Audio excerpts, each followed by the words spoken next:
Did you know that in 1985, the South African economy didn't just crash, it was decimated. It was a transatlantic heist coordinated by Black Americans, which targeted the banks in New York City, and executed by Black South Africans who shut down the gold mines in Johannesburg. Together, we pulled the plug on the money supply that funded the terrible regime of apartheid. It begins in 1925 in America with the Brotherhood of Sleeping Car Porters. These were Black men who staffed the luxury Pullman trains that crisscrossed America. To the white passengers, they were invisible servants, often disrespectfully called George, regardless of their real names. They worked grueling 400-hour months for a base pay of just $67. That's less than 1,600 rands today. But organizer A. Philip Randolph organized them into the first official Black labor union in American history. It took 12 years of struggle, but in 1937, they won the first ever contract between a major corporation and a Black American-led union. And because of this, they were able to weaponize their invisibility, kind of be spies. They were everywhere, and they smuggled banned newspapers, listened in to what people were talking about, and they shared this information, this intel, with resistance movements in America, and then it transferred to South Africa. That intelligence network fed into the Council on African Affairs, which was a foreign policy think tank specifically focused on legislation and Pan-African solidarity, led by activist Paul Robeson. In 1946, when South Africa tried to annex Namibia to seize its diamonds and expand its apartheid labor system, Robeson used his platform in America to flood the United Nations with petitions with the signatures of thousands of Black Americans who stood up against this, and the result was that the UN denied the annexation. And this victory kept Namibia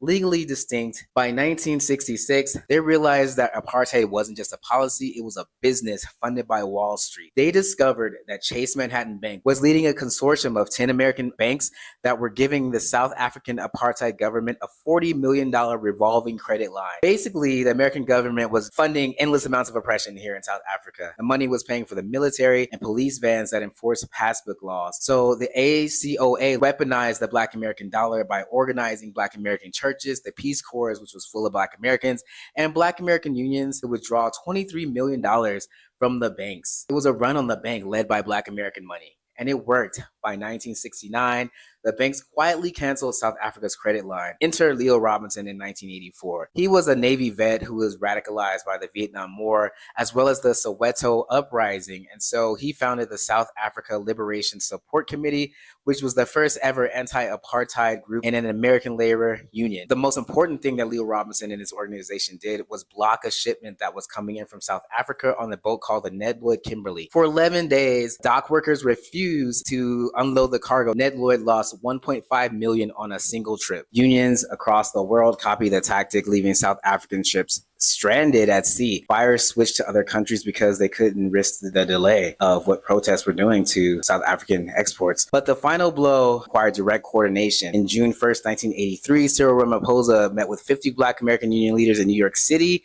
and the groups would share unionizing intel as well as money through the formation of the Labor Committee Against Apartheid. This Black American-led organization funded legal defense funds for a national union of mine workers. The South African leaders who were charged with treason, they were successfully found innocent because of this strategic help. The Black American-led Labor Committee Against Apartheid organization lobbied with other Black American organizations to pass the 1986 Anti-Apartheid Act and cutting off American loan funding to South Africa. 8 months later, with the support of LCAA, Cyril Ramaphosa led a massive strike of 300,000 miners in South Africa, stopping South Africa's export of gold.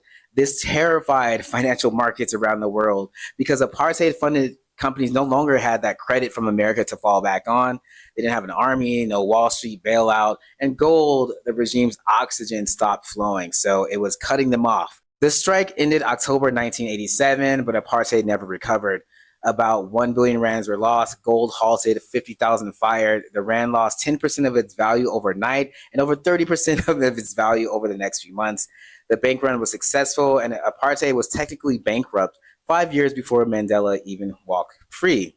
It is a Harvard Business School case study on how global finance works, and here are 3 ways that this story unlocks prosperity. Number 1, it teaches financial literacy. Cyril Ramaphosa didn't just strike, he understood maturity dates. He knew that the regime was living on a credit card, and he knew exactly when the bill was due. He showed us that poverty is often maintained by the fine print, and that liquidity, our cash flow, is way more powerful than our assets. And when you understand this, we can stop looking for jobs and start creating jobs through our leverage, right? creating different types of economy. Number two, it reveals the value of economic choke points, right? Leo Robinson proved that the people who move the goods are sometimes more powerful than the people who own them.